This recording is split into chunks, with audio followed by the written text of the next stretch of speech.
ದೇಶದ ಪರೀಕ್ಷಾ ವ್ಯವಸ್ಥೆಯಲ್ಲಿ ಬಿಗ್ ಚೇಂಜ್. प्रश्न पत्रिके लीक के मोदी सरकार का मास्टर प्लान. फ्रेंड्स, विद्यार्थियों के भविष्य के लिए भारत सरकार लगातार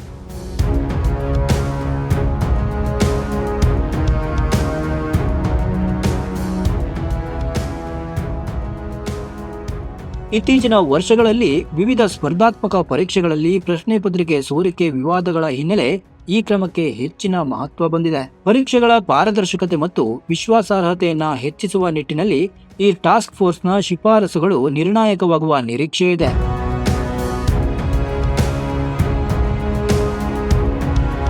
ಇದೇ ವೇಳೆ ರಾಷ್ಟ್ರೀಯ ಶಿಕ್ಷಣ ಕ್ಷೇತ್ರದಲ್ಲಿ 2 ಮಹತ್ವದ ಜವಾಬ್ದಾರಿ ಕನ್ನಡಿಗರಿಗೆ ಒದಗಿ ಬಂದಿದೆ. ಒಂದು, ಕೇಂದ್ರ ಸರ್ಕಾರದಲ್ಲಿ ಶಿಕ್ಷಣ ಮಂತ್ರಿಯಾಗಲು ಕನ್ನಡಿಗ ಪ್ರಹ್ಲಾದ್ ಜೋಶಿ ಅವರಿಗೆ ಸಿಕ್ಕ ಜವಾಬ್ದಾರಿ ಮತ್ತು ನಂದನ್ ನೀಲೇಕಣಿ ಅವರಿಗೆ ನೀಟ್ ಪ್ರಶ್ನೆ ಪತ್ರಿಕೆ ಹಗರಣ ಕುರಿತು ತನಿಖೆ ನಡೆಸಿ ಪರೀಕ್ಷೆಗಳಲ್ಲಿ ಪಾರದರ್ಶಕತೆ ಮತ್ತು ವಿಶ್ವಾಸಾರ್ಹತೆ ಹೆಚ್ಚಿಸುವ ಜವಾಬ್ದಾರಿಯುತ ಟಾಸ್ಕ್ ಫೋರ್ಸ್ ಜವಾಬ್ದಾರಿ. ನಿಜವಾಗಿಯೂ ಇದು ಮೋದಿ ಸಾರಥ್ಯದಲ್ಲಿ ರಾಷ್ಟ್ರೀಯ ನೆಲೆಯಲ್ಲಿ ಕನ್ನಡಕ್ಕೆ ಸಿಕ್ಕ ಗೌರವ ಎಂದೇ ಹೇಳಬೇಕು. ಪ್ರಹ್ಲಾದ್ ಜೋಶಿ ಮತ್ತು ನಂದನ್ ನೀಲೇಕಣಿ ಅವರು ದೇಶದಲ್ಲಿ ಶಿಕ್ಷಣ ವ್ಯವಸ್ಥೆಯ ಸುಧಾರೀಕರಣಕ್ಕೆ ಕರ್ನಾಟಕದ ಪ್ರೊಫೆಸರ್ ಕೆಇ ರಾಧಾಕೃಷ್ಣ ಸೇರಿದಂತೆ ದೇಶದ ಶಿಕ್ಷಣ ತಜ್ಞರ ಸಲಹೆ ಮಾರ್ಗದರ್ಶನ ಪಡೆಯುವ ಮೂಲಕ ಪರೀಕ್ಷಾ ಪದ್ಧತಿಯಲ್ಲಿ ಪಾರದರ್ಶಕತೆ ತರಲು ಪ್ರಯತ್ನಿಸುವ ತೀರಾ ಅಗತ್ಯವಿದೆ.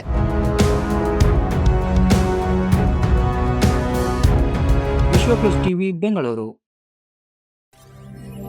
ವಿಶ್ವ ಪ್ಲಸ್, ಜನಹಿತಕ್ಕಿದು ಜ್ಞಾನದ ಜಾಲ.